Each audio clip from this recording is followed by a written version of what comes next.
ආයිබෝවන් ආදරණීය දුවේ පුතේ 10 ශ්‍රේණිය කෘෂි හා ආහාර තාක්ෂණය විෂයට ඔබ සැම සාදරයෙන් පිළිගන්නවා. අද මම ඔයාලට ඉගෙනීම් ක්‍රියාවලිය සිද්ධ කරන්න යන මාතෘකාව මොකක්ද කියලා ඔයාලා දන්නවද? කියන්න බලන්න. අද ඉගෙනීම් ක්‍රියාවලිය පුතේ සිද්ධ කරන්නේ ඔයාලගේ පළවෙනි පාඩම හෙවත් පළවෙනි නිපුණතාවය. තමයි ශ්‍රී ලංකාවේ සංවර්ධනයට කෘෂි කර්මාන්තයේ දායකත්වය කියන මාතෘකාව. ඒ මාතෘකාව ගැන තමයි අද මම ඔයාලට ඉගෙනීම් ක්‍රියාවලිය සිද්ධ කරන්න යන්නේ. ආදරණීය දුවේ පුතේ, ඔයාලගේ 10 ශ්‍රේණිය පළවෙනි නිපුණතාවය තමයි ශ්‍රී ලංකාවේ සංවර්ධනයට කෘෂි කර්මාන්තයේ දායකත්වය. එතකොට ඒ පළවෙනි නිපුණතාවය මෙන්න මේ විදිහට නිපුණතා මට්ටම් වලට බෙදලා තියෙනවා. එක එක නිපුණතා මට්ටම තමයි ශ්‍රී ලංකාවේ කෘෂි කර්මාන්තයේ විකාශය. එකේ දෙක නිපුණතා මට්ටම තමයි ශ්‍රී ලංකාවේ වර්තමාන කෘෂි කර්මාන්තය. එකේ තුන නිපුණතා මට්ටම තමයි ආදරණීය දුවේ පුතේ ශ්‍රී ලංකාවේ සංවර්ධනය කෙරෙහි කෘෂි කර්මාන්තයේ දායකත්වය. එකේ හතර නිපුණතා මට්ටම දන්නවද ඔයාලා? ඒ තමයි ආදරණීය දුවේ පුතේ ආහාර සුරක්ෂිතතාවය. එකේ පහ නිපුණතා මට්ටම තමයි දලදේශීය නිෂ්පාදනයට කෘෂි කර්මාන්තයේ දායකත්වය. එකේ හය නිපුණතා මට්ටම තමයි ආදරණීය දුවේ පුතේ ශ්‍රී ලංකාවේ කෘෂි කර්මාන්තය සඳහා ඇති විභවය. මෙන්න මේ නිපුණතා මට්ටම් ගැන තමයි මම අද ඔයාලට ඉගෙනීම් ක්‍රියාවලිය සිද්ධ කරන්න යන්නේ. මේ රූපසටහන් ටික හොඳින් නිරීක්ෂණය කරන්න.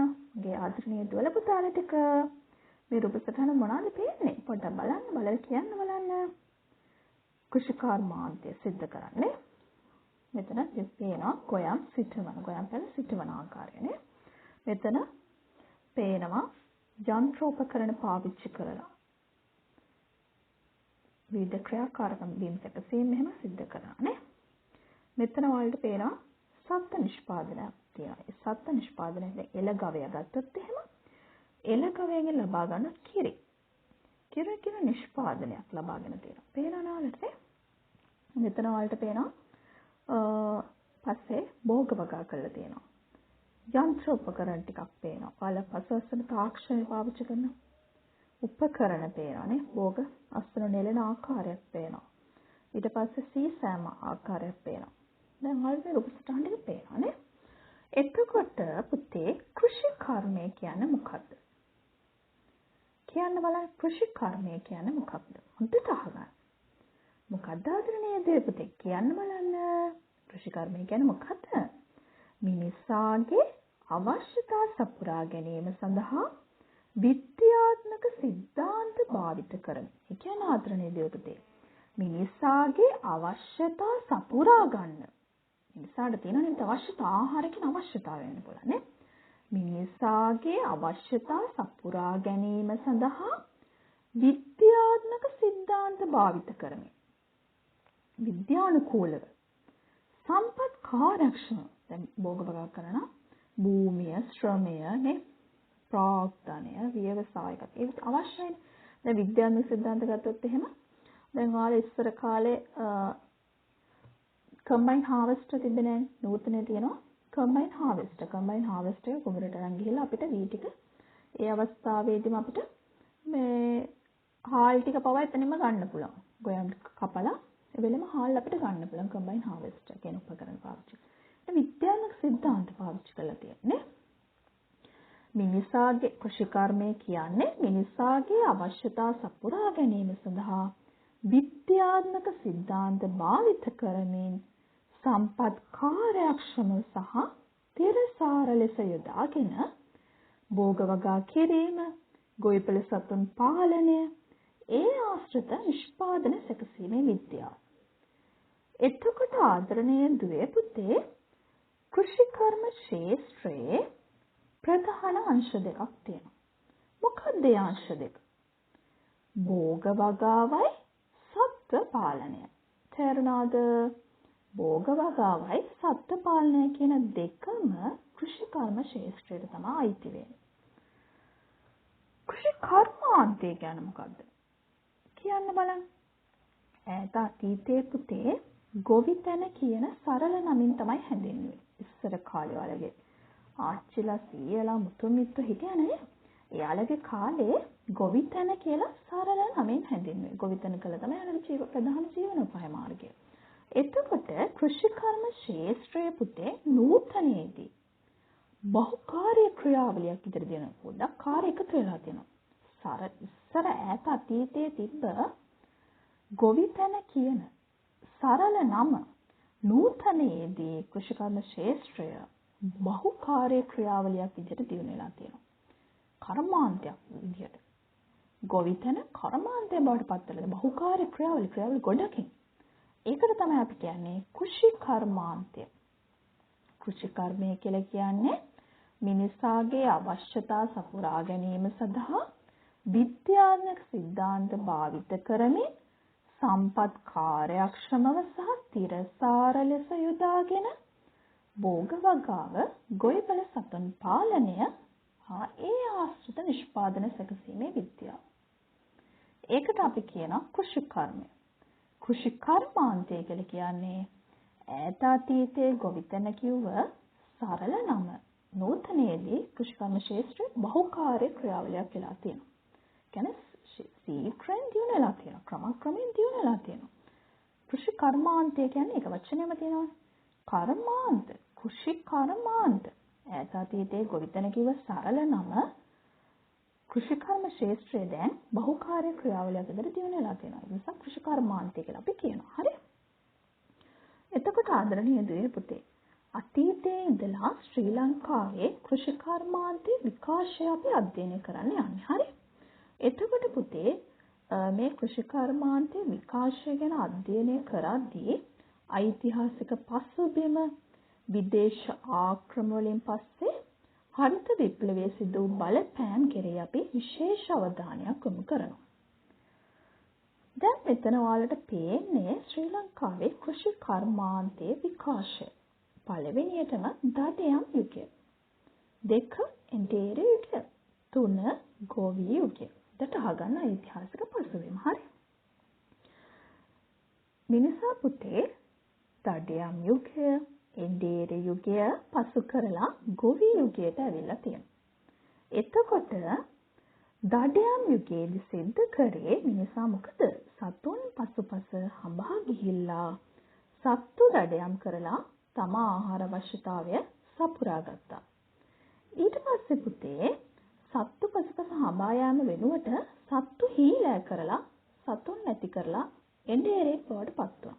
ඒක අපි කියන එන්ඩේරිය. ඊට පස්සේ කාලයේ ජලාශ ගංගාසබඩ ස්ථිර වාසස්ථාන සකස් කරගෙන ඒ ස්ථානවල සත්තු ඇති කරමින් භෝග වගා කරමින් ජීවත් වුණා. ඒ යුගයට අපි කියනවා ගොවි යුගය. දඩයම් යුගය කියන්නේ මොකද්ද? සත්තු පසුපස හමා ගිහිල්ලා සත්තු දඩයම් කරලා තම ආහාර අවශ්‍යතාවය සපුරා ගත්තා. එන්ඩේරිය යුගයේදී කරේ සත්තු හීලෑ කරලා තම ආහාර අවශ්‍යතාවය සපුරා ගත්තා. ඊට පස්සේ ගොවි යුගයේදී මොකද කරේ? ජලාශ ගංගා ආශ්‍රිතව තම වාසස්ථාන සකසාගෙන භෝග වගා කිරීම සත්ත්ව පාලනය සිද්ධ කළා. එතකොට ශ්‍රී ලංකාවේ කෘෂිකර්මාන්තයේ විකාශය ගත්තොත් එහෙම යුග 3යි. මොනවාද යුග 3? දඩයම් යුගය, එන්ඩේරිය යුගය, ගොවි යුගය. මම හිතනවා මගේ ආදරණීය දුවල පුතාලට හොඳට තේරෙන්නේ නැති කියලා. එතකොට පුතේ දැන් ශ්‍රී ලංකාවේ ශිෂ්ටාචාරයේ තිබ්බ කුඹුරු, ගෙවතු, හේන් වගා ඉතා විශාල විදියට සාර්ථක විදියට කෘෂිකර්මාන්තයක් ඉස්සර කාලේ තිබ්බා. ඔයාලා අහලා ඇතිනේ පරාක්‍රම බව රජතුමා රට සහලෙන් සම්පෝෂිත කරා ඒ කාලේ. එතකොට ඉස්සර කාලේ කුඹුරු, ගෙවතු, හේන් වගා ඉතා සාර්ථක විදියට කෘෂිකර්මාන්තයක් තිබ්බා. එතකොට පුතේ සහල් වලින් අනෙක් ආහාර වලින් සම්පෝෂිත තත්වයෙන් තමයි රට තිබ්බේ. එතකොට ආදරණීය දුවේ පුතේ යපුම් කෘෂිකර්මාන්තය කියන්නේ මොකද්ද? මිනිසාගේ පැවැත්මට අවශ්‍ය ආහාර, ඇඳුම්, ඖෂධ වගේ දේවල් කෘෂිකර්මයේ ආශ්‍රිතව තමාම සපයගත්තා. යපුම් කෘෂිකර්ම. යපුම් කෘෂිකර්මය කියන්නේ මිනිසාට තමාට අවශ්‍ය ආහාර තමා විසින්ම නිෂ්පාදනය කරගන්න. ඒකට කියන අපි යපුම් කෘෂිකර්මාන්තය. වාණිජ කෘෂිකර්මාන්තය කියලා ඉලක්ක කරගන්නේ විදේශ වෙළඳ දැන් ඉස්ස වගාව, බිම්මල් වගාව, කැපුම් මල් වගාව ඒවා විදේශ වෙළඳපොළ ඉලක්කගත කරගෙන වැඩි ප්‍රමාණයක් නිෂ්පාදනය කරනවා. ඒ කියන්නේ වාණිජ වශයෙන් මුදල් ලිපීමේ පරමාර්ථය පිටරටවලට යවනවා. ඊට පස්සේ අපනයනය සිද්ධ කරනවා. වැඩි වශයෙන් මුදල් ලිපීමක් සිද්ධ කරනවා. නේ වැඩි විදේශ විනිමයක් ලංකාවට එනවා. කැපුම් මල් වලින් එහෙම. එතකොට වාණිජ කෘෂිකර්මාන්තය ඉලක්ක කරගන්නේ වැඩි වශයෙන් මුදල් ඉලක්කගත කරගෙන තමයි වාණිජ කෘෂිකර්මාන්තයේ නිෂ්පාදනය සිද්ධ කරන්නේ. යපුම් කෘෂිකර්මාන්තය සිද්ධ කරන්නේ මිනිසාගේ පැවැත්මට අවශ්‍ය ආහාර, ඇඳුම්, ඖෂධ වගේ දේවල් කෘෂිකර්ම ආශ්‍රිත තමා විසින්ම සපයා ගන්න. ඒකට අපි කියනවා යපුම් කෘෂිකර්මාන්තය. හරි? එතකොට ආදරණීය දුවේ පුතේ දැන් ඉස්සර කාලේ ගම් ආශ්‍රිතව තිබ්බේ කුඩා පරිමාණයේ භාණ්ඩ හෝමාරු කරගන්න ක්‍රමය. ආකාරයට තමයි වෙළඳාම් සිද්ධ වුනේ. භාණ්ඩ හෝමාරු කරගන්න. අත්තම් ක්‍රමය වගේ අහලා ඇතිනේ. එතකොට දැන් ඉස්සර කාලේ රට සම්පෝෂිතව ළඟා කරගන්න දායක වෙච්ච අංශ තුනක් තියෙනවා. රට සම්පෝෂිත බව ළඟා කරගන්න දායක වුණ අංශ තුනක් තියෙනවා. මොනවාද ඒ දායක වෙච්ච අංශ තුන? කියන්න බලන්න. මොනවාද දායක වෙච්ච අංශ තුන? කියන්න බලන්න.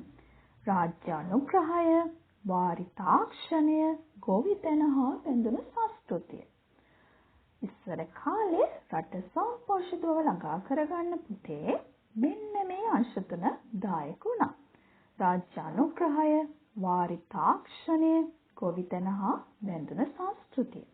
මේ එකින් එක අපි දැන් කතා කරමු. රාජ්‍ය අනුග්‍රහය කට අහගන්න. ආදරණීය දුවේ පුතේ අතීතයේ ගොවිතැන නගා සිටවන්න රටේ හිටියන පාලකයෝ එයාලා සියලු දෙනාගේම වගකීම වුණා. ඒ බවට අපිට කදිම සාක්ෂි කිහිපයක් තියෙනවා. ඔන්න මම දැන් කියලා දෙන්න යන්නේ මේව අනිවාර්යෙන් පේපර් එකේ අහන්න. හරි? මේ කියමනේ කිව්වේ කවුද කියලා අහනවා. MCQ ප්‍රශ්න අනන්තවත් ඇවිල්ලා තියෙන නිසා උද්දට අවධානය යොමු කරලා අහගන්න. අහසින් වැටෙන එක දිය බිඳුවක් හෝ මිනිසාගේ ප්‍රයෝජනයට නොගෙන මහ මුහුදට ගලා යාමට ඉඩ නොතැබිය යුතුය. අහසින් වැන්නේ දිය බිඳුවක්වත් මිනිසාගේ ප්‍රයෝජනයට නොගෙන මහ මුහුදට ගලා යාමට ඉඩ නොතැබිය යුතුය. මේ කියමන කිව්වේ කවුද කියලා පේපර් වල අහනවා. ඔයාලා පේපර් වල අහලා තියෙනවා. MCQ ප්‍රශ්නට අවිල්ලා තියෙනවා. කිව්වේ කවුද? පරාක්‍රම බාහු රජතුමාගේ කියමන. එතකොට ඒකෙන් අපිට පේනවා එතුමා කෘෂිකර්මයට දැක්වූ රාජ්‍ය අනුග්‍රහය මැනවින් පෙන්눔 කරනවා කියමනේ. ඉස්සර කාලේ පුතේ දැන් දැනටත් තියෙන අනුරාධපුර පොළොන්නරු පැති වලට ගියොත් එහෙම වැව් තියෙනවා. තාමත් තියෙනවා. නූතන ඉංජිනේරු පවා මවිතයටපත් කරනවා. ඒ ආකාරය ලස්සන වැව් ටික නිර්මාණය කළ තියෙන අනුරාධපුර පොළොන්නරු පැතිවල.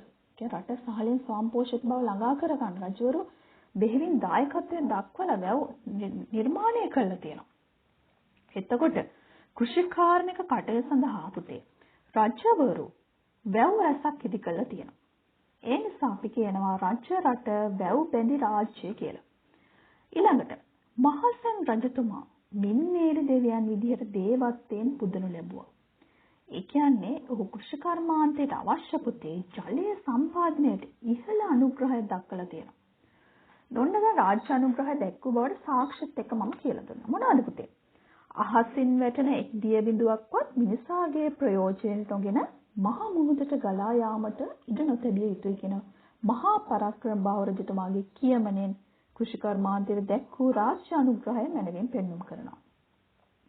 වැව්බැඳි රාජ්‍ය කියලා නම් කරලා තිබ්බා. රජ රට ප්‍රදේශය කියන්නේ කෘෂිකාර්මික කටයුතු සඳහා රජවරු වැව් රැසක් ඉදි කරලා තිබ්බා. ඒ නිසා වැව්බැඳි රාජ්‍ය විදියට නම් කරලා තිබ්බා. ඊළඟට පුතේ මහසෙන් රජතුමා මින්නේරි දෙවියන් විදියට පිදුම් ලැබුවා. ඔන්න ඕව තමයි රාජ්‍ය අනුග්‍රහය. ඊළඟට වාරි තාක්ෂණය. හොඳ වාරි තාක්ෂණය තිබ්බ කියන්න අපිට හොඳ සාක්ෂි තියෙනවා. හරි හොඳට අහගෙන ඉන්න.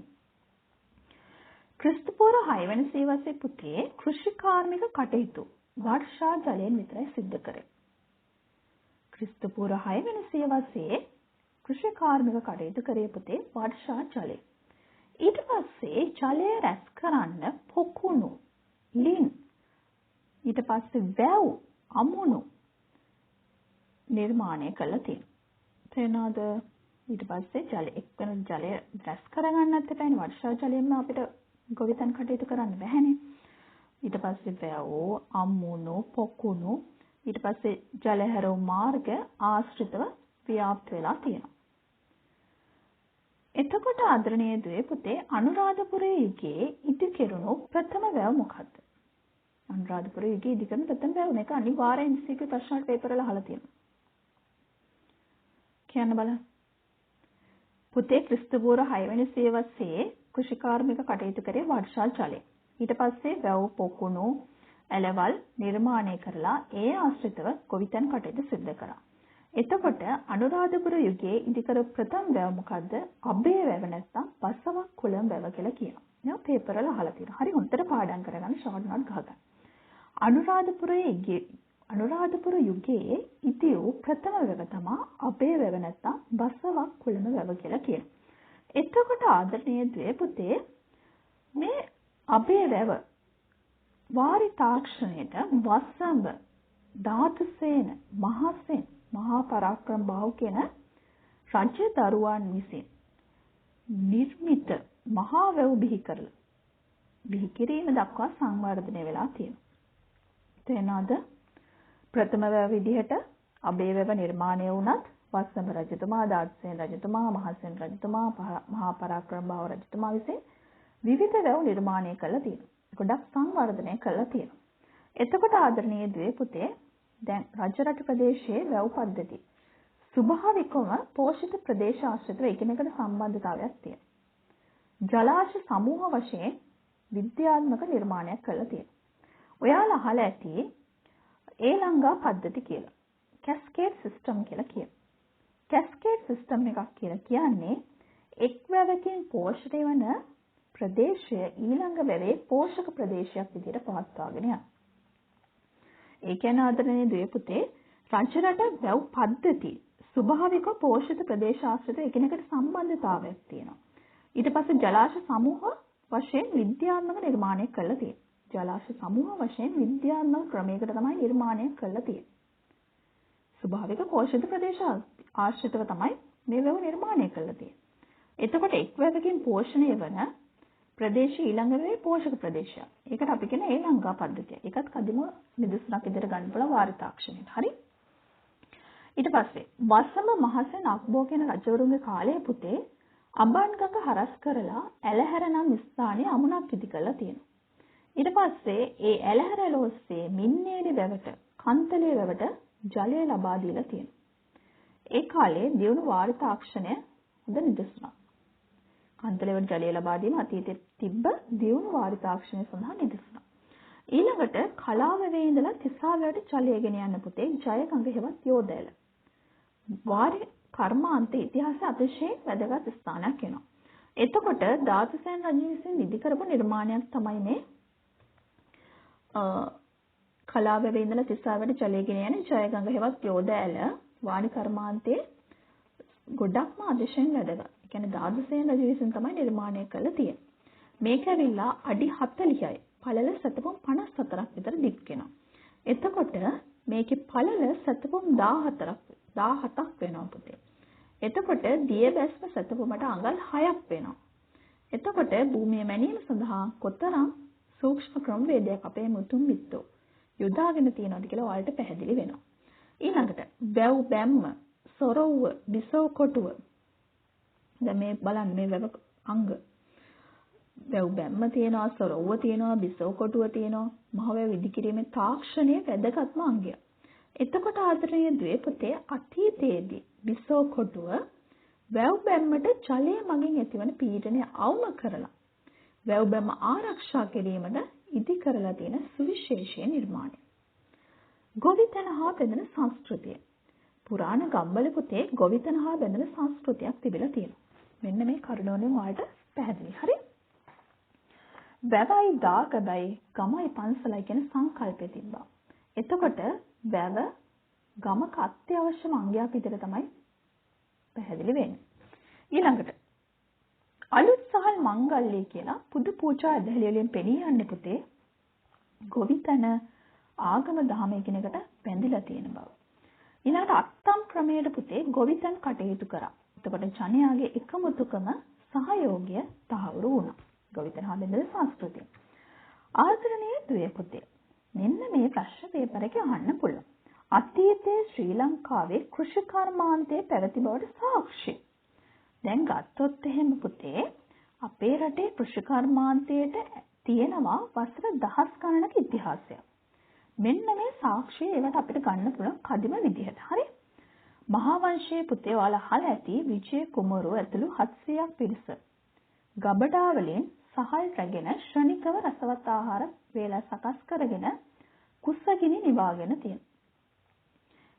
කුසගිනි නිවා ගැනීම සඳහා උපකාර වෙලා තියෙනවා කුවේණි නැමැති ප්‍රාදේශීය පාලිකාවට හැකියලා තියෙනවා. ඒ කියන්නේ එකල රටේ වී ගොවිතැන තිබ්බ නිසා. විජය කුමරු ඇතුළු 700 පිරිසකට ගබඩා වලින් සහල් රැගෙන ඇවිල්ලා ශනිකව රසවත් ආහාර වේලා සකස් කරලා කුසගිනි නිවා ගන්න උපකාරී වෙනා මේ කුවේණි කියන ප්‍රාදේශීය පාලිකාවට හැකි වුණා. විජය කුමරු ඇතුළු 700 පිරිසක් මේ ගොඩබිමට ආවට පස්සේ කුවේණි කපු කටමින් හිටියා. ඊට පස්සේ කුවේණි හොඳ රසවත් ආහාර වේලක් සපයලා සකස් කරලා දීලා තියෙනවා. මේ විජය කුමරු ඇතුළු 700 පිරිසට. ඒකෙන් අපිට පේනවා ඒ කාලේ වී ගොවිතැන තිබ්බා කියලා. ඊළඟට පුතේ විජය කුමරු ඇවිල්ලා වසර කිහිපයකට පස්සේ පණ්ඩුකාභය කුමරු රජකම ලබා ගන්න මාමාවරුන් එක්ක සටන් කරමින් යන අවස්ථාවක අනාගත බිසෝ තනතුරට උරුම කරපු පාලි කුමරිය නැත්තම් ස්වර්ණපාලි මූණට මූණ හමු වෙලා තියෙන්නේ කෙත්තක වැඩ කරමින් සිටින ප්‍රාදේශීය පාලකයෙකු ඇගේ පියා වෙත ඇඹුලගෙන යන අතරතුරේ. තේනාද? විජය කුමරු පැමිණ වසර කිහිපයකට පස්සේ පණ්ඩුකාභය කුමරු රජකම ලබා ගන්න මාමාවරුන් සමග සටන් කරමින් ගියා. ඒ අවස්ථාවේදී එයාගේ අනාගත බිසෝ තනතුරට උරුමකාම කියන පාලි කුමරිය මුණ ගැහිලා තියෙන කෙතක. ඊළඟට ඔයා අහලා ඇති මෙන්න මේ කියම. මඩ සෝදාගත් කල ගොවියා රජකම් පවා සුදුසුය. ඒ කියන්නේ 17 වන සියවසේ පුතේ 17 වන සියවසේ මෙරට වසර 19ක් තිස්සේ එලිමහන් සිරකරුවක විදිහට කල්ගත කරලා තියෙන රොබර්ට් නොක්ස් කියන ඉංග්‍රීසි ජාතිකයා. ඒ ජාතිකයා ප්‍රකාශ කරලා තියෙනවා ගොවිතැන ඒ කියන්නේ ඒ කාලේ ගොවිතැනට සමාජයේ තිබ්බ ගෞරවය පැහැදිලි වෙනවා. මඩ සෝදාගත් කල හෙළ ගොවියා රජකමට පවා සුදුසු. ඒ කියන්නේ ඒ කාලේ ගොවිතැනට සමාජයේ ලොකු ගෞරවයක් දීලා තියෙනවා. ඊළඟට ශ්‍රී ලංකාවේ ඌව පළාතේ පුතේ වෙල් නැත්තම් කුඹුරු ලක්ෂයක් තිබිලා තියෙනවා. ඒ නිසා කියනවා වෙල්ලස්ස කියලා. වෙල්ලස්ස කියලා ජනප්‍රවාදයේ තියෙනවා. පැරකුම්බා රජුගේ කාලයේ පුතේ ශ්‍රී ලංකාව පෙරදිග ධාන්‍ය ආගාරය කියන විරුදාවලිය ලැබිලා තියෙනවා. ඒ මගින් අතීතේ මොකද වෙලා තියෙන්නේ? සම්පෝෂික ආර්ථික රටාවක් තිබිලා තියෙනවා. තේරෙනවද? අතීතයේ ශ්‍රී ලංකාවේ කෘෂි කර්මාන්තයේ පැවති බවට සාක්ෂි. මහා වංශයට අනුව විජය කුමරු ඇතුළු 700 පිරිස ලංකාවට පැමිණි අවස්ථාවේ කුවේණි කපු කටමින් ඉඳලා මොකද කරේ? රසවත් ආහාර වේලකින් ප්‍රණීත ආහාර වේල සකස් කරලා ඒ කට්ටියට ලබා දුන්නා. විජය කුමරු ඇතුළු 700 පිරිසට. ඒ කියන්නේ ඒ කාලේ හොඳ වී ගොවිතැනක් තිබිලා තියෙනවා. නේ? ඊට පස්සේ පණ්ඩුකාභය කුමරු රජකම ලබා ගන්න මාමාවරුන් සමග සටන් කරගෙන යද්දී අනාගත බිසෝ තනතුරට හිමිකම් කියන පාලි කුමරිය මුණ ගැහිලා තියෙන්නේ කෙතක. කෙතක වැඩ කරමින් ඉන්න ප්‍රාදේශීය පාලිකාව ඇගේ පියාවට ඇඹුලගෙන යන අතරතුරේ. ඊට පස්සේ රොබර්ට් නොක්ස්ගේ කියමන මේක අහලා තියෙනවා පේපර් වල මඩ සෝදාගත් කල හෙළ ගොවියා රජකම් පවා සුදුසු. ඒ කියන්නේ ගොවිතැනට ඒ සමාජයේ හොඳ ගෞරවයක් තිබිලා තියෙනවා. ඊළඟ සාක්ෂිය ශ්‍රී ලංකාවේ ඌව පළාතේ පුතේ වෙල් ලක්ෂයක් තිබිලා තියෙනවා. ඒ නිසා වෙල්ලස්ස කියලා ජනප්‍රවාදයේ පැවතගෙන යනවා. ඊළඟට පැරකුම්බා රජු සමයේ ශ්‍රී ලංකාව පෙරදිග ධාන්‍යාගාරය කියන විරුදාවලිය ලැබිලා තියෙනවා. ඒ මගින් අතීතයේ සම්පෝෂිත ආර්ථික රටාවක් තිබ්බ බවට අපිට පැහැදිලි හොඳට කදිම නිදසුන්. ඊළඟට පුතේ දැන් අපේ රට විදේශ ආක්‍රමණ මගින් දේශීය කෘෂි කර්මාන්තයට සිදුවෙච්ච බලපෑම් ටිකක් තියෙනවා. මේ ඔයාලා අහලා තියෙන පෘතුගීසි, ඉංග්‍රීසි, ලන්දේසි, පෘතුගීසි, ලන්දේසි, ඉංග්‍රීසි අපරට විදේශ ආක්‍රමණ ගොදුරු වුණා. එතකොට අපේ කෘෂි කර්මාන්තයට මොනවා වෙන්නේ නැද්ද? අපි පොඩ්ඩක් බලමුකෝ. මෙන්න මේ බලපෑම් ටික සිද්ධ වුණා ආදරණීය දේ පුතේ. පෘතුගීසි, ලන්දේසි පාලන කාලයේදී දේශීය භෝග වෙන කුරුඳු, ගම්මිරිස්, පුවක් වගේ මහා පරිමාණය මොකද කරන්නේ නැත්තේ? අපනයනය කරලා තියෙනවා. මොකද කරලා තියෙන්නේ? මහා පරිමාණයෙන් අපනයනය කරලා තියෙනවා. එතකොට පුතේ වනාන්තරයේ පවතින කුරුඳු ගස්වලින් අස්වනු නෙලා ගැනීම මොකද උනේ? සීමා නොවි කුරුඳු වගාව ආරම්භ කළා තියෙනවා. පෘතුගීසි, ලන්දේසි පාලන කාලය තුළ දේශීය භෝග වන කුරුඳු, ගම්මිරිස්, පුවක් මහා පරිමාණය මොකද කරලා තියෙන්නේ? අපනයනය කරලා තියෙනවා. ඒ අතර වනාන්තරවල පවතින කුරුඳු ගස්වලින් අස්වනු නෙලා ගැනීම පුතේ සීමා වෙලා නැහැ. කුරුඳු වගාව ආරම්භ කරලා තියෙනවා.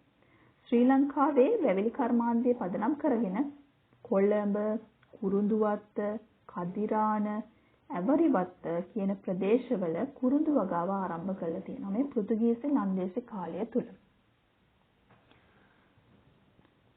ඊළඟට පෘතුගීසි, ලන්දේසින් පුතේ ඔවුන් විසින් පරිභෝජනයට ගන්න භෝග වර්ග තියෙනවනේ. ඒව ලංකාවට හඳුන්වලා දීලා තියෙනවා. අන්නාසි, පැපොල්, රඹුටන්, දූරියන්, මැංගෝස්, මඤ්ඤොක්කා, තක්කාලි, දෙල්, කජු, මිරිස් වගේ ඒවා මොකද කරන්නේ? ඒවා පෘතුගීසි, ලන්දේසින් විසින් පරිභෝජනයට ගන්න භෝග වර්ග. ඒවා ලංකාවට හඳුන්වලා දීලා තියෙනවා. කුරුඳු වගාව ආරම්භ කරලා තියෙන කොහෙද? කොළඹ, කුරුඳුවත්ත, කදිරාවන, ඇවරිවත්ත කියන ස්ථානවල කුරුඳු වගාව ආරම්භ කරලා තියෙනවා. ඊළඟට පුතේ බ්‍රිතාන්‍යයේ යටත් විජිත පාලන කාලයේ කෘෂි පාරිසරික පද්ධතිය විදිහට දේශීය කෘෂි ආර්ථික රටාව බෙහෙවින් හානි සිද්ධ වෙලා තියෙනවා. බ්‍රිතාන්‍ය යටත් විජිත කාලයේදී කෘෂි පාරිසරික පද්ධතියට සහ දේශීය කෘෂි ආර්ථික රටාවට ගොඩක් හානි සිද්ධ වෙලා තියෙනවා. එතකොට ආදරණීය දේ පුතේ උදාහරණයක් විදිහට ග්‍රාමීය ජනතාව සතුව තිබෙන ගවයෝ, වී වගාව, වී වගා කරන භූමි, අනෙකුත් භෝග වගා භූමි, දේශීය වාරි පද්ධතිය ඒව ඔක්කොම විනාශ කරලා තියෙන බ්‍රිතාන්‍ය කටයුතු කරලා තියෙනවා. ඒ සියල්ල විනාශ කරන්න බ්‍රිතාන්‍ය කටයුතු කරලා තියෙනවා. ඊළඟට බ්‍රිතාන්‍ය විසින් පුතේ පණවල තියෙනවා ඉඩම් ආඥා පනතක් රජ්‍ය විසින්. ඒ ඉඩම් ආඥා පනත සහ මුඩුබිම් පනත කියලා පනත් දෙකක් තිබිලා තියෙනවා. එතකොට සියලුම කැලෑ මුඩු ඉඩම් පරිහරණය නොකළ හෝ වගා නොකළ ඉඩම් රජයට අයිති දේපල විදිහට මොකද කරලා තියෙන්නේ? අරගෙන තියෙනවා. රජයට අයිති දේපල විදිහට සැලකලා ග්‍රාමීය ගොවි ජනතාව සතුව තිබ්බ ඉඩම් ඒ කටට අහිමි වෙලා තියෙනවා. එතකොට ඉඩම් ඉතා අඩු මිලකට වැවිලි භෝග සඳහා විකුණලා තියෙනවා.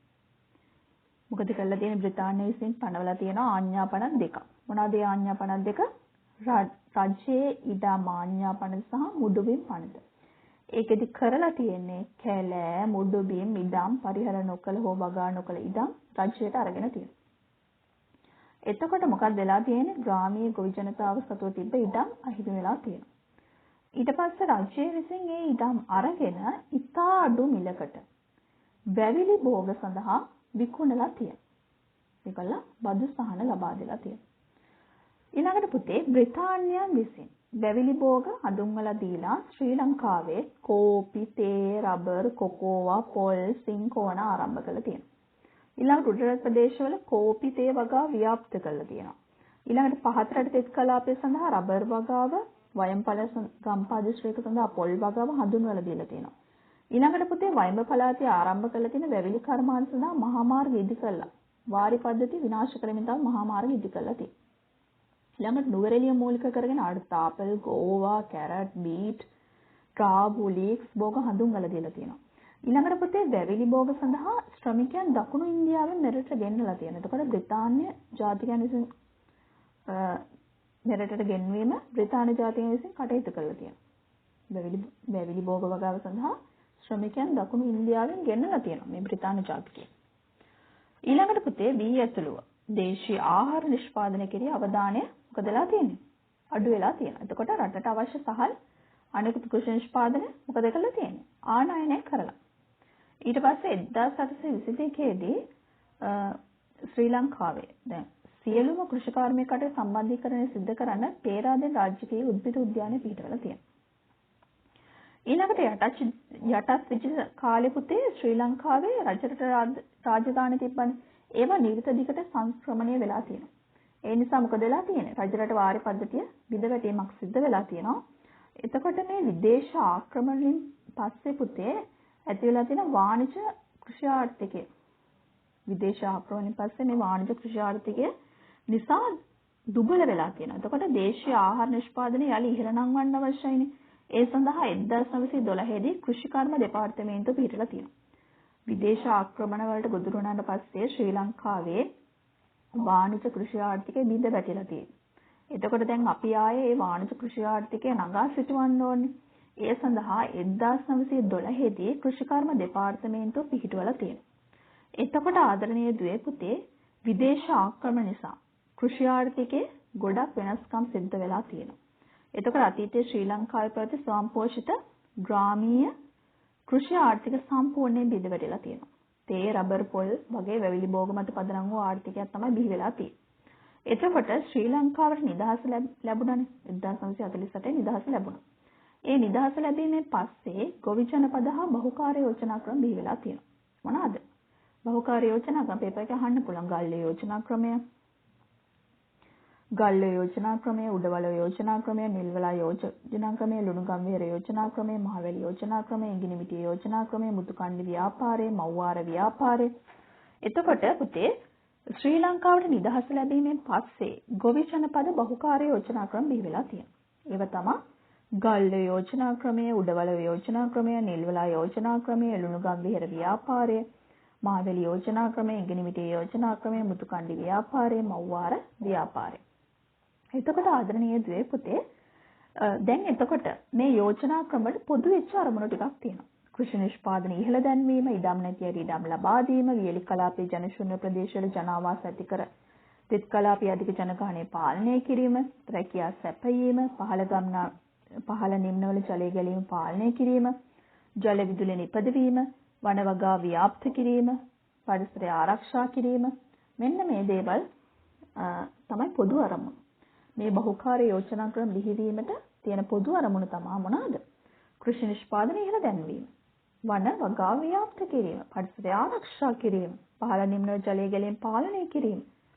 ඊට පස්සේ වියලි කලාපයේ ජනශූන්‍ය ප්‍රදේශවල ජනාවාස ඇති කරගන්න තෙත් කලාපයේ අධික ජනගහනය පාලනය කිරීමට. වියලි කලාපයේ ජනශූන්‍ය ප්‍රදේශවල ජනාවාස ඇති කරන්න. තෙත් කලාපයේ අධික ජනගහනය පාලනය කරන්න. ඉඩම් නැතියට ඉඩම් ලබා දෙන්න කෘෂි නිෂ්පාදන ඉහළ දැන්වීමට. ඒව තමයි බහුකාර්ය යෝජනා ක්‍රම වල අරමුණු. ඊළඟට හරිත විප්ලවය. මොකක්ද මේ හරිත විප්ලවය කියලා කියන්නේ? කියන්න බලන්න. හරිත විප්ලවය කියලා කියන්නේ ආදරණීය දුවේ පුතේ පොහොර, කෘෂි රසායනික ද්‍රව්‍ය, නව කෘෂි යන්ත්‍රෝපකරණ, වැඩි දියුණු කරන භෝග ප්‍රභේද ඒවා පාවිච්චි කරලා ඉතා විශාල විදිහට කෘෂි කාර්මික ඵලදායීතාවය වැඩි කිරීම. එතකොට කෘෂි භෝගවල මේ අස්වන වැඩි කිරීම පුතේ ශ්‍රී ලංකාවේ ආරම්භ කළා තියෙන්නේ 1960 දශකයේ අගභාගයේ. හරිත විප්ලවය ඇති වුණේ 1960 දශකයේ අගභාගයේ.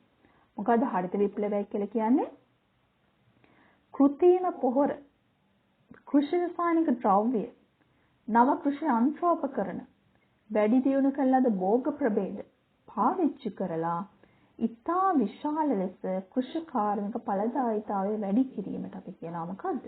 හරිත විප්ලවය. තේනවද? හරිත විප්ලවය සමග මට කියන්න බලන්න කෘෂි කර්මාන්තයේ සිදුවෙච්ච වෙනස්කම්. කෙටි කාලයක් තුළදී වැඩි අස්වැන්නක් ලබා දෙන බීජ වර්ග හඳුන්වා දීම. කෘෂි රසායනික ද්‍රව්‍ය හඳුන්වා දීම සහ ඒවායේ භාවිතය වැඩි කිරීම. ගොවිපළ යාන්ත්‍රීකරණය වැඩි කිරීම. මෙතෙක් වගා කළ එක් කන්‍යා කෙනෙකුට කන්න දෙකක් වගා කිරීම. ලෝකේ දාන නිෂ්පාදනය ආසන්න වශයෙන් දෙගුණයක් වැඩි කිරීම. අතිරික්ත නිෂ්පාදන අලෙවි කිරීම ප්‍රමුඛතාවය ලබා දීම. ඔය තමයි පුතේ හරිත විප්ලවයේ තියෙන වෙනස්කම්. හරිත විප්ලවය සමග කෘෂි කර්මාන්තයේ සිදු වෙනස්කම්. හරි? ඊළඟට ශ්‍රී ලංකාවේ වර්තමාන කෘෂි කර්මාන්තය කොහොමද? ශ්‍රී ලංකාවේ වර්තමාන කෘෂි කර්මාන්තය කොහොමද?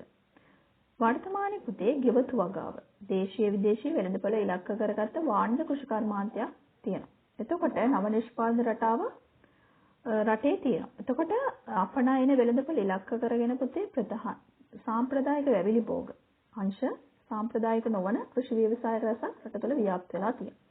වාණිජ්‍ය වශයෙන් කරන විසිතුරු මල් පැල වගාව, ඉස්සන් වගාව, විසිතුරු මත්ස්‍ය වගාව, පැල තවාන්, බින් මල් වගාව, වාණිජ්‍ය මීමැසි පාලනය, ඊට පස්සේ ආහාර පරිරක්ෂණ, ආහාර ඊට පස්සේ කෘෂි කාර්මික අමුද්‍රව්‍ය සඳහා අගය එකතු කිරීම මේ අතර ප්‍රධාන තැනක් ගන්නවා. එතකොට ආදරණීය දුවේ පුතේ ඉහළ ගුණාත්මයෙන් යුක්තව කෘෂි නිෂ්පාදන අවශ්‍ය ප්‍රමාණයට අඛණ්ඩව නිෂ්පාදනය කළ වෙළඳපළට සපයන්න ඕන. ඒකට හේතුව තමයි උදාහරණයකට ගත්තොත් එහෙම බිම්මල් වගා, කැපුම් මල් වගා, ඉස්සෝ වගා, ඒ වගේ ඒ වගා කරලා අපි විශාල වශයෙන් අපනයනය කරනවා. එතකොට වැඩි විදේශ විනිමයක් අපිට උපයන්න පුළුවන් පිට රටවලට අලෙවි කරලා. එතකොට අපි කෙලින්ම මේ ඉලක්කගත කරගන්නේ මුදල් ආර්ථිකය. ආර්ථිකය වැඩි කරගන්න. ආර්ථිකය වැඩි දියුණු කරගන්න තමයි ඉලක්කගත කරගන්නේ. එතකොට දැන් නූතනයේදී ගෙවතු වගා සිද්ධ කරන ආරක්ෂිත ගෘහ තුල, පොලිටනල් තුල, ඊට පස්සේ ලැත් හවුස්, ග්‍රීන් හවුස් නේ, ඊට පස්සේ හරිතාගාර කියනවා, ඊට පස්සේ පොලිතින් ගෘහ, ඊට පස්සේ ඒ විදිහට වීදුරු ගෘහ ඒ වගේ තුල වගා කරනවා නේ. ඕක වගා කරන ආරක්ෂිත ගෘහ තුල ඕක වගා කිරීම සිද්ධ කරනවා උදේනේ.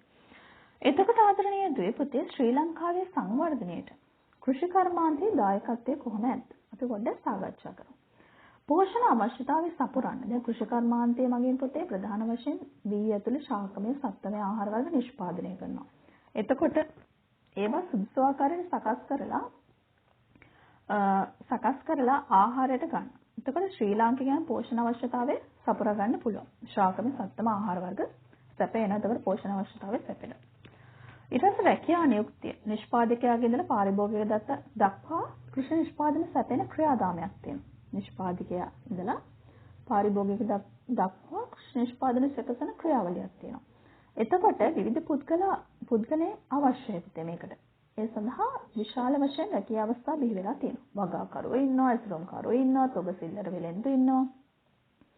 වෙළඳපොළ යන්ත්‍ර ක්‍රියා කරවන්නන් ඉන්නවා, අතරමැදියන් ඉන්නවා නේ. ඊළඟට විදේශ විනිමය ඉපැයීම. දැන් විදේශ වෙළඳපොළ ඉලක්කගත කරගෙන පුතේ කෘෂි නිෂ්පාදන අපනයනය කරන්නේ. එතකොට විදේශ විනිමයක් උපය ගන්න පුළුවන්. බැවිලි භෝග, කුළුබඩු භෝග, එළවලු, පළතුරු, විසිතුරු පත්‍රික සහ කැපුම් මල් ඒවා ජර්බරානේ ඕකිඩ් වගේ ඒවා පිටරටවල යවනවා.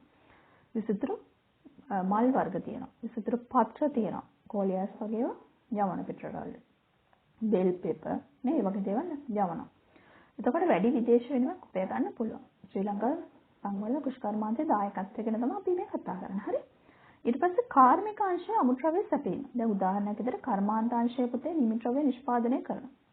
ඒ සඳහා අවශ්‍ය අමුද්‍රව්‍ය අපිට කෘෂි කර්මාන්තයේ සපයන්න පුළුවන්. උදාහරණයක් විදිහට සීනි නිෂ්පාදනයට අවශ්‍ය වෙන උක්දඬු අපිට සපයන්න පුළුවන් කෘෂි කර්මය. රබර් ආශ්‍රිත නිෂ්පාදනය සඳහා අවශ්‍ය රබර් කිරි අපිට සැපීමක් සිදු කරන්න පුළුවන්. කෘෂි කාර්මික අංශය සඳහා අමුද්‍රව්‍ය සැපීමක් කරන්න පුළුවන් කෘෂි කර්මාන්තය. තේරුණාද? ඊළඟට කාර්මික සේවා අංශ සඳහා වෙළඳපොළ පුළුල් කිරීම. කාර්මික කටයුතු සඳහා අවශ්‍ය අමුද්‍රව්‍ය උපකරණ ඒ වගේ දේවල් සේවාවන් කාර්මික සේවාංශයෙන් ලබා දෙන්න ඕනේ. එතකොට මේ අංශ සඳහා වෙළඳපොළ පුළුල් වීමක් සිදු වෙනවා. සංස්කෘතිය පෝෂණය වෙනවා. දැන් ඉස්සර කාලේ ඉඳලා අපේ උරුමෙලත කෘෂිකර්මය මගේ පෝෂණය වූ ශික්ෂණයක් විනයක් විදිහට සංස්කෘතියක් ඉස්සර කාලේ ඉඳලා තිබ්බා. කෘෂිකර්මය මගේ පෝෂණය වෙච්ච ශික්ෂණයක් තිබ්බා. උදාහරණයක් විදිහට අලුත්සහල් මංගල්‍ය, තයිපොංගල් උත්සවය පැවැත්වෙනවා, නේව චාරිත්‍ර වාරිත්‍ර කරනවා. එතකොට කෘෂිකාර්මික කටයුතු ආශ්‍රිත නෙළුම් කවි කිව්වා, ගොයම් කවි කිව්වා, කමත් කවි කිව්වා, ජන කවි බිහි වෙලා තියෙනවා. ඒ කවි කිය තමයි ගොවිතැන් කටයුතු සිද්ධ කරන්නේ. දැන් නූතනේ නම් ඒක අඩු වෙලා තියෙනවා. යන්ත්‍රෝපකරණ වලට හුරු වෙලා තියෙන නිසා. ඉස්සර ගොයම් කපද්දි ගොයම් කවි කියනවා, පැල් රකිදි පැල් කවි කියනවා. නේ ජන කවි බිහි වෙලා තිබ්බා. ඉස්සර කාලේ ඒ කියන්නේ අපිට හොඳ උරුමයක් තියෙනවා. කෘෂිකර්මය මගින් පෝෂණය වෙච්ච මනා ශික්ෂණයක් තිබිලා තියෙනවා, විනයක් තිබිලා තියෙනවා අපේ සංස්කෘතියේ. මේවා කිසිම ඒ කියන්නේ හොඳ අර්ථයක් තියෙනවා. පැල් කවියකුණත් හොඳ අර්ථයක් තියෙනවා. ඊට පස්සේ ආහාර සුරක්ෂිතතාවය. එතකොට පුතේ මොකක්ද ආහාර සුරක්ෂිතතාවය? නෝ පේපර් එකේ අහන්න පුළුවන්. මොකද ආහාර සුරක්ෂිතතාවය කියලා කියන්නේ? අපිට අවශ්‍ය අවස්ථාවකදී අවශ්‍ය ප්‍රමාණවලින් නියමිත ගුණාත්මක යුක්තව අවශ්‍ය ආහාර වර්ගයක් ලබා ගන්න පුළුවන්. මේකට අපි කියනවා ආහාර සුරක්ෂිතතාවය. ඒ කියන්නේ අවශ්‍ය අවස්ථාවලදී අවශ්‍ය ප්‍රමාණවලින් ගුණාත්මක යුක්තව අවශ්‍ය ආහාර වර්ගයක් ලබා ගන්න පුළුවන්. එතකොට මේකේ තියෙන පුතේ ආහාර සුරක්ෂිතතාවය කෙරේ බලපාන සාධක තුනක්. ආහාර සුලභතාවය, food availability. ප්‍රවේශ වීමේ හැකියාව, accessibility. ප්‍රයෝජන ගැනීම, utilization. එතකොට ආහාර සුලභතාවය, food availability. ප්‍රවේශ වීමේ හැකියාව, accessibility. ප්‍රයෝජන ගැනීම, utilization. එතකොට පුතේ ආහාර සුලභතාවය කියලා කියන්නේ සියලුම පෝෂණීය අවශ්‍යතා සපුරා ගන්න හැකි වෙන විදිහට විවිධාංගීකරණය කරලා තියෙන ආහාර අවශ්‍ය ප්‍රමාණවල හිඟයකින් තොරව අපිට ලබා ගන්න පුළුවන්. සියලුම පෝෂණ අවශ්‍යතා සපුරා ගන්න පුළුවන් විදිහට විවිධාංගීකරණය කරපු ආහාර අවශ්‍ය ප්‍රමාණයකින් හිඟයකින් තොරව ලබා ගන්න පුළුවන්. ප්‍රවේශ වීමේ හැකියාව කියලා කියන්නේ සෑම පුද්ගලයෙකුටම තමාට අවශ්‍ය ආහාර සපයා ගැනීමට හැකියාවක් තියෙනවා. ප්‍රයෝජනය ගැනීම කියලා කියන්නේ රසයෙන්, ගුණයෙන් යුක්ත පෝෂණීය ආහාර පරිභෝජනයට ගන්න පුළුවන්. එතකොට මේ සාධක තුනම පුතේ එක වගේ ශක්තිමත් තියෙන්න ඕන. ඒ ආහාර සුරක්ෂිතතාවයට ඉතා වැදගත්. එක් සාධකයක් හරි දුර්වල වුණොත් එහෙම ආහාර සුරක්ෂිතතාවය අඩු වෙන්න පුළුවන්. ඒක ඍජුවම බලපාන්න පුළුවන්. හරි? ඊළඟට දලදේශීය නිෂ්පාදනයේට කෘෂි කර්මාන්තයේ දායකත්වය. මොකද්ද පුතේ දලදේශීය නිෂ්පාදනයක් කියලා කියන්නේ? මොකද්ද කියන්න බලන්න. දලදේශීය නිෂ්පාදනයක් කියලා කියන්නේ රටක් තුළ යම්කිසි වර්ෂයකදී පුතේ නිෂ්පාදනය කරන සියලුම භාණ්ඩ හා සේවාවල වටිනාකම. එතකොට අපේ රටේ දලදේශීය නිෂ්පාදනයේ ප්‍රධාන අංශ තුනක් තියෙනවා. මොනවද ප්‍රධාන අංශ තුන? කෘෂි කාර්මික අංශය, කාර්මික අංශය, සේවා අංශය. මොකද්ද දලදේශීය නිෂ්පාදනයක් කියලා කියන්නේ? අපේ රටේ වර්ෂයක් තුළදී නිෂ්පාදනය කරන සියලුම භාණ්ඩ හා සේවාවල වටිනාකම. දලදේශීය නිෂ්පාදනයේ දායක අංශ තුන මොනවාද? කෘෂි කාර්මික අංශය, කාර්මික අංශය, සේවා අංශය. එතකොට කෘෂි කාර්මික අංශය සඳහා පුතේ භෝග වගාව, පශු සම්පත්, වතු සංවර්ධනය, දැව සහ වන සම්පත්, වෙනත් කෘෂි කාර්මික නිෂ්පාදන, දීවර කර්මාන්ත කියන ශ්‍රේෂ්ඨ දායක වෙනවා. එතකොට අපි මෙතන පොඩි වගුවක් පේනවා. මේ වගුව බලන්න. මෙතන පේනවා පුතේ ඔයාලට එක වගුව සහ එක ප්‍රස්ථානයක් තියෙනවා. ඒකේ තියෙන්නේ පුතේ රටේ දේශීය නිෂ්පාදන කෘෂි කාර්මික අංශයේ දායකත්වය. සාපේක්ෂව අඩු වගයක් පෙන්වුම් කරලා තියෙනවා.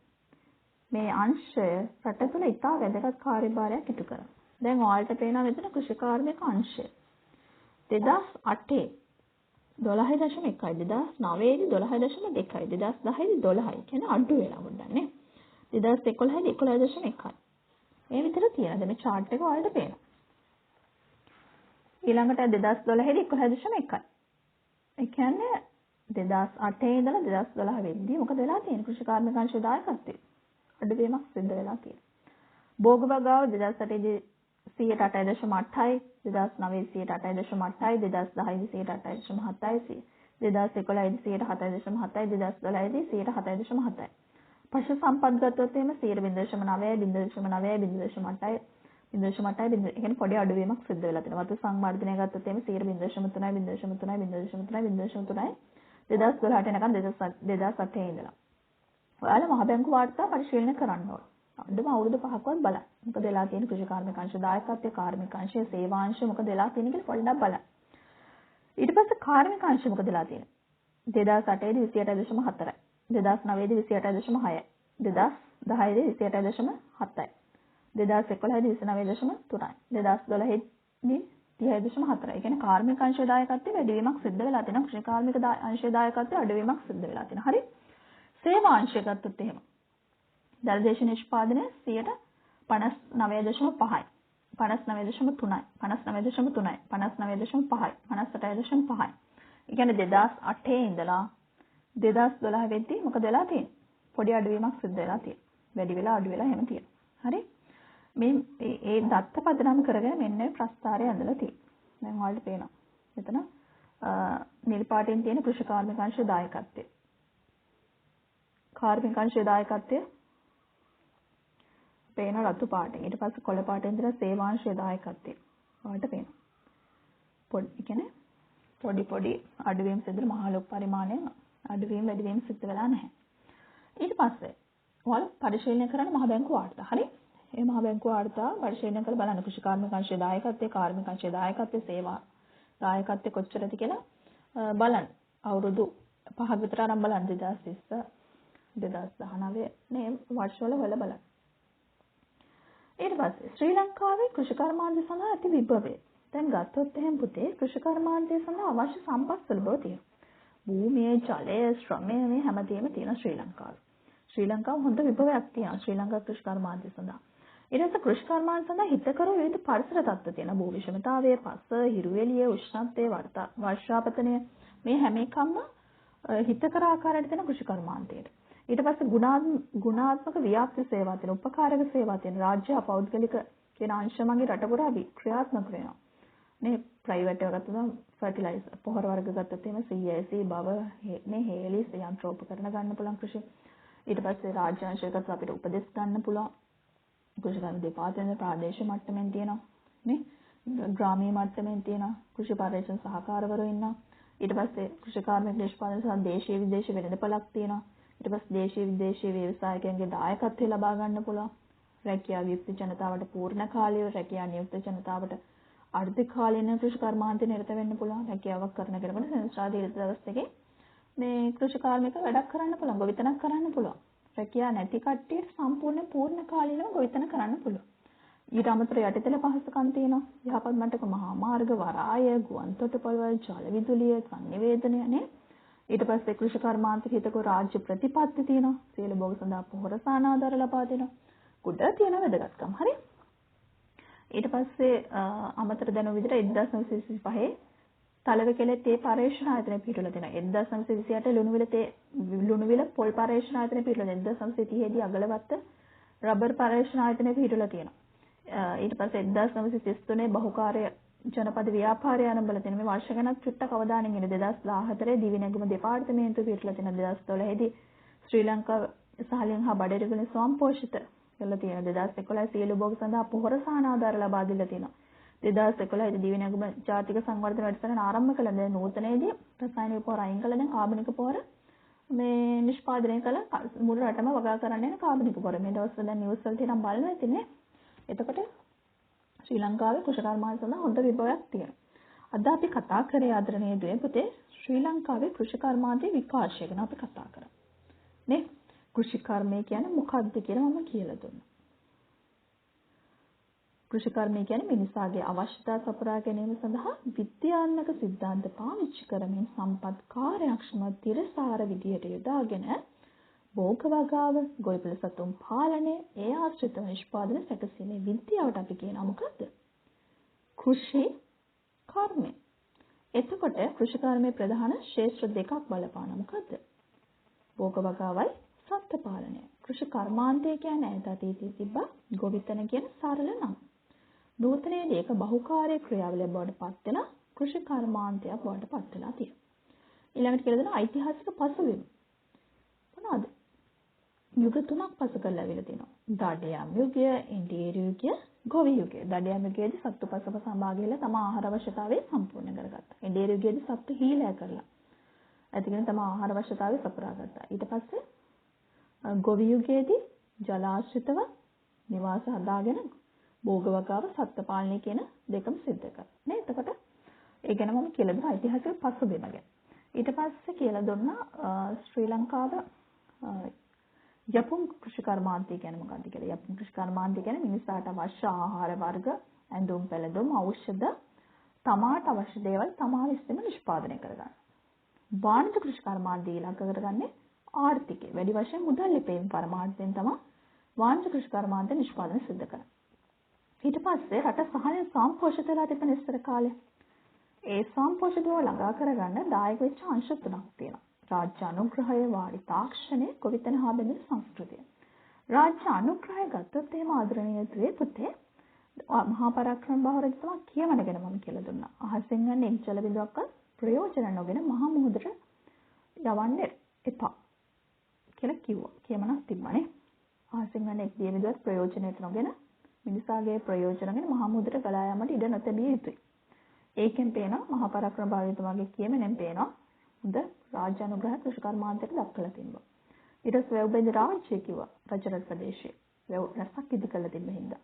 මහසෙන් රජතුමා මින්නේරි දිවැනි විදිහින් පිදුම් ලැබුවා. ඊට පස්සේ වාඩි තාක්ෂණය. ඉපැරණි වාඩි තාක්ෂණය තා දියුණු ඉස්සර කාලේ මුල්ම කාලේ ක්‍රිස්තු පූර්ව 6 වෙනි සියවසේ වර්ෂා ජලයෙන් වගා කරේ.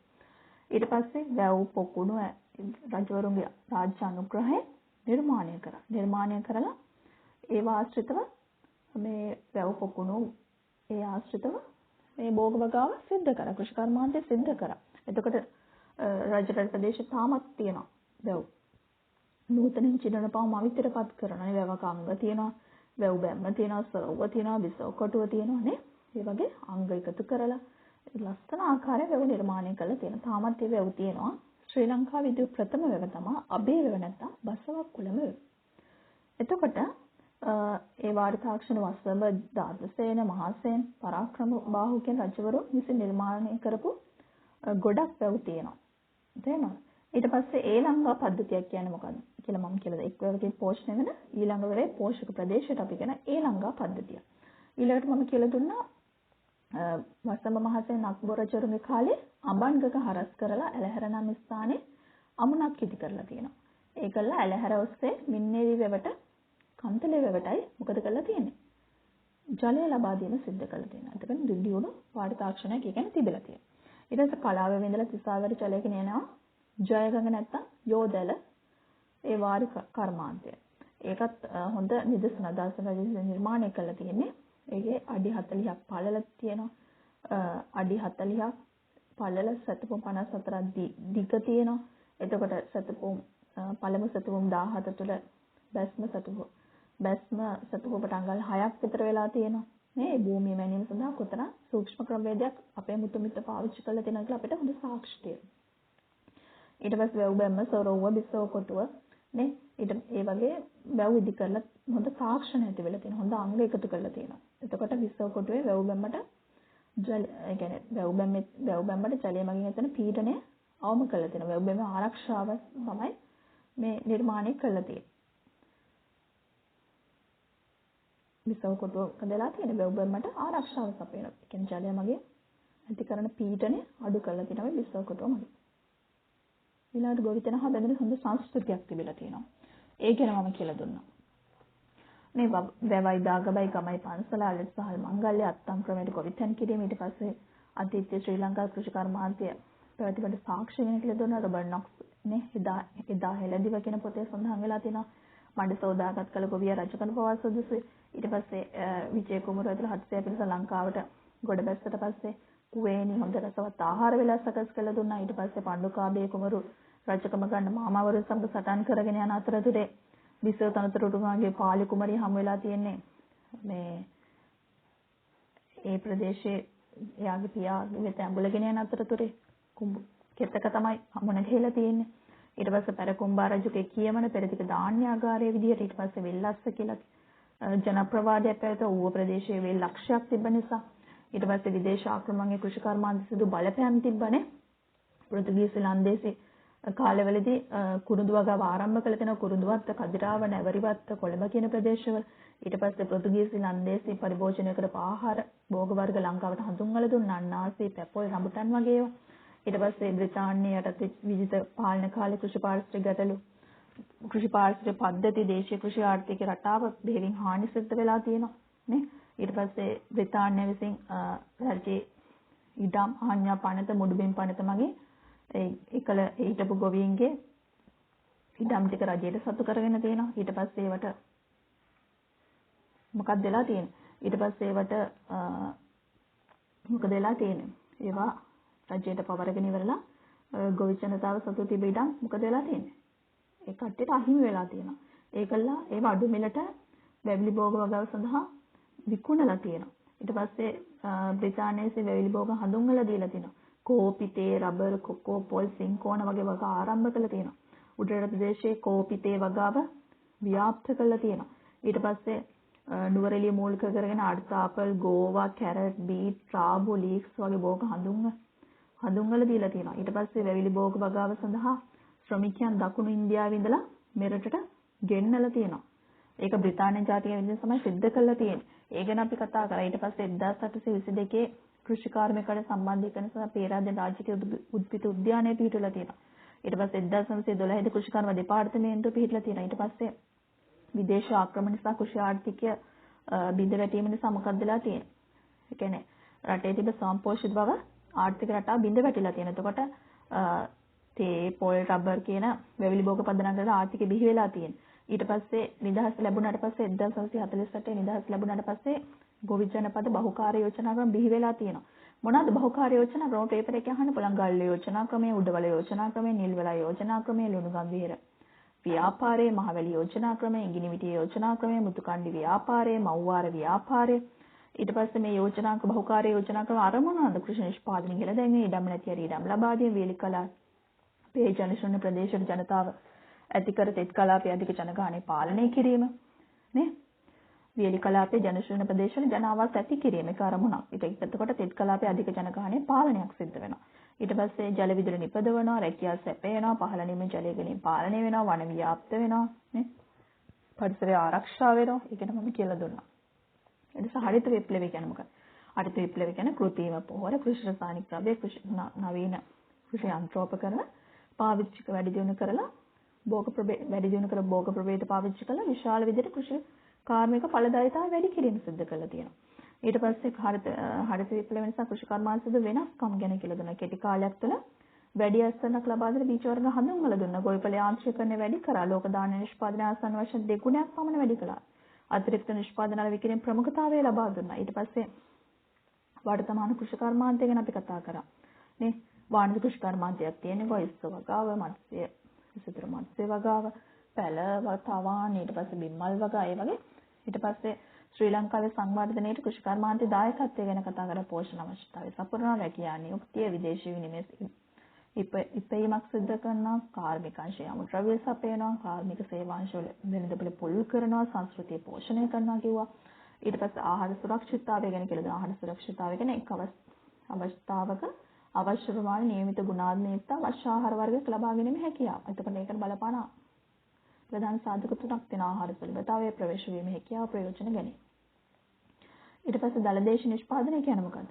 දලදේශ නිෂ්පාදනය කියන්නේ රටක් තුළ කිසියම් වර්ෂයකදී නිෂ්පාදනය කරන සියලුම භාණ්ඩ හා සේවාවල වටිනාකම. කෘෂි කාර්මික අංශය, කාර්මික අංශය, සේවාංශය ඒවා අපිට ගන්න පුළුවන්. ඊට පස්සේ අපි දලදේශ නිෂ්පාදනය ගැන කතා කරන්නේ කාර්මික අංශ කොච්චර දායකත්වයක් තියෙනවද කියලා අවුරුදු 2008 ඉඳලා 2012 ගැන වෙනකන් අපි කතා කරා සංසන්දනාත්මකනේ. ඊට පස්සේ ශ්‍රී ලංකාවේ කෘෂි කර්මාන්ත සඳහා හොඳ විභවයක් තියෙනවා කියලා අපි කතා කරා. කියන්නේ හොඳ සුලභ සම්පත් තියෙනවා, භූමිය ජලය ශ්‍රමය තියෙනවා, කෘෂි කර්මාන්ත සඳහා හිතකර පරිසර තත්ත්ව තියෙනවා, භූ විෂමතාවය, පස්ස, හිරු එළිය නේ වගේ හොඳ. ඊට පස්සේ හොඳ ගුණාත්මක ව්‍යාප්ත සේවා තියෙනවා, කාර්මික නිෂ්පාදන දේශීය විදේශ වෙළඳපොළේ හොඳ වෙළඳපොළක් තියෙනවා කියලා කිව්වා. හොඳ යටිතල පහසුකම් තියෙනවා කියලා කිව්වනේ. ඊට පස්සේ රාජ්‍ය ප්‍රතිපත්ති තියෙනවා කියලා එන්නේ ඒ ගැන තමයි අදම කියලා දුන්නේ. හරි.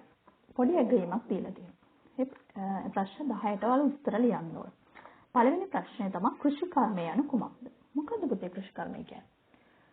මිනිසාගේ අවශ්‍යතා සපුරා ගැනීම සඳහා විද්‍යාත්මක සිද්ධාන්ත භාවිත කරමින් සම්පත් කාර්යක්ෂම සහ තිරසාර ලෙස යොදාගෙන භෝග වගාව, ගොවිපළ සතන් පාලනය සහ ඒ අසත නිෂ්පාදන සැකසීමේ විද්‍යාව. කෘෂි කර්මය කියලා අපි හඳුන්වනවා. අනුරාධපුර යුගයේ ඉදිව් ප්‍රථම වැව කුමක්ද? අබේ වැව නැත්තම් බස්සවක් කුලම වැව. ඒ ලංකා පද්ධතියක් කියන කුමක්ද? එක් වැවකින් පෝෂණය වන ඊළඟ වැවේ පෝෂක ප්‍රදේශය. අපි කියන ඒ ලංකා පද්ධතිය. අතීතයේ කෘෂි කර්මාන්තයේ පැවති බඩ සාක්ෂි දෙකක්. මොනවාද? සාක්ෂි? මඩ සෝදාගත් කල හෙළ ගොවියා රජකන බව සුදුසුයි. කිව්වේ කවුද? රොබර්ට් නොක්ස්ගේ කියමන. ඊට පස්සේ ශ්‍රී ලංකාවේ ඌව පළාතේ වෙල් ලක්ෂයක් තිබ්බා. ඊට පස්සේ පෙරකුම්බා රජුගේ වැඩදිග ධාන්‍යාගාර විවිධාවලිය ලැබීම. ඒවා ගන්න පුළුවන්. විදේශ ආක්‍රමණ දේශීය කෘෂිකර්මාන්තය සිදු බලපෑම් දෙකක්. උඩරට ප්‍රදේශය කෝපි තේ වගා ව්‍යාප්ත කිරීම. බ්‍රිතාන්‍යයේ විසින් වැවිලි භෝග හඳුන්වලා දුන්නා. කෝපි තේ රබර් කොකෝවා පොල් සින්කෝන වගා ආරම්භ කිරීමේ ඕන එකක් ලියා. ඊළඟට ශ්‍රී ලංකාව නිදහස් ලැබීම පසු බිහි වූ බහුකාර්ය යෝජනා ක්‍රම. ගල්ල යෝජනා ක්‍රමය, උඩවල යෝජනා ක්‍රමය ඕන එකක් ලියා. ඊළඟ ප්‍රශ්නේ. හරිත විප්ලවය යනු කුමක්ද? කෘත්‍රිම පොහොර, කෘෂි රසායනික ද්‍රව්‍ය, නව කෘෂි යන්ත්‍රෝපකරණ වැඩි දියුණු කරන භෝග ප්‍රභේද පාවිච්චි කරලා විශාල විදිහට කෘෂිකාර්මික ඵලදායීතාවය වැඩි කිරීම. ඒ කියන්නේ ලස්සන වැඩි කරගත්තා. කෘෂි භෝග ලස්සන වැඩි කරගත්තා. ඒකට අපි කියනවා හරිත විප්ලවය. ආහාර සුරක්ෂිතතාවය කෙරෙහි බලපාන සාධක තුනක් නම් කරන්න. ආහාර සුලභතාවයේ ප්‍රවේශ වීම හැකියාව ප්‍රයෝජන ගැනීම. අප රටේ දළදේශ නිෂ්පාදන දායක අංශ තුන. කෘෂි කාර්මික අංශය, කාර්මික අංශය, සේවා අංශය. ඊළඟ අන්තිම ප්‍රශ්නේ. 10 වෙනි ප්‍රශ්නේ. ශ්‍රී ලංකාවේ කෘෂි කර්මාන්ත සඳහා ඇති විභව තුනක්. කෘෂි කර්මාන්ත සඳහා අවශ්‍ය සම්පත් සුලභයි. භූමිය, ජලය, ශ්‍රම. කෘෂි කර්මාන්ත සඳහා හිතකර විවිධ පරිසර තත්ත්ව තියෙන බෝ විෂමතාවයේ පස, හිරු එළිය, උෂ්ණත්වයේ වර්ෂාපතනය. ඊට පස්සේ කෘෂි කාර්මික නිෂ්පාදන සඳහා දේශීය හා විදේශීය වෙළඳපළක් තියෙනවා. ඉතින් ඒවා ගන්න පුළුවන්. හරි ඊළඟට පස්සේ වැඩක් තියෙනවා. ශ්‍රී ලංකාවේ සංවර්ධනයේට කෘෂි කර්මාන්තයේ දායකත්වයේ කියන මාතෘකාව යටතේ සංකල්ප සිතියමක් නිර්මාණය කරනවා. දැන් මේ පාඩමට අදාළව සංකල්ප සිතියම් නිර්මාණය කරන්න ඕනේ. ෂෝට් නෝට් එක ගහන්න ඕනේ. ඊට පස්සේ පසුගිය විභාග ප්‍රශ්න අවුරුදු 5ක කරන්න ඕන පස්සේ වෙන. හරි? බෙහෙවින් ස්තුතියි. අදට මගේ පාඩම අවසන් කරනවා. නැවතත් පාඩමක් සමග හමු වෙමු. ඒත් එක්ක ඔබට සුබ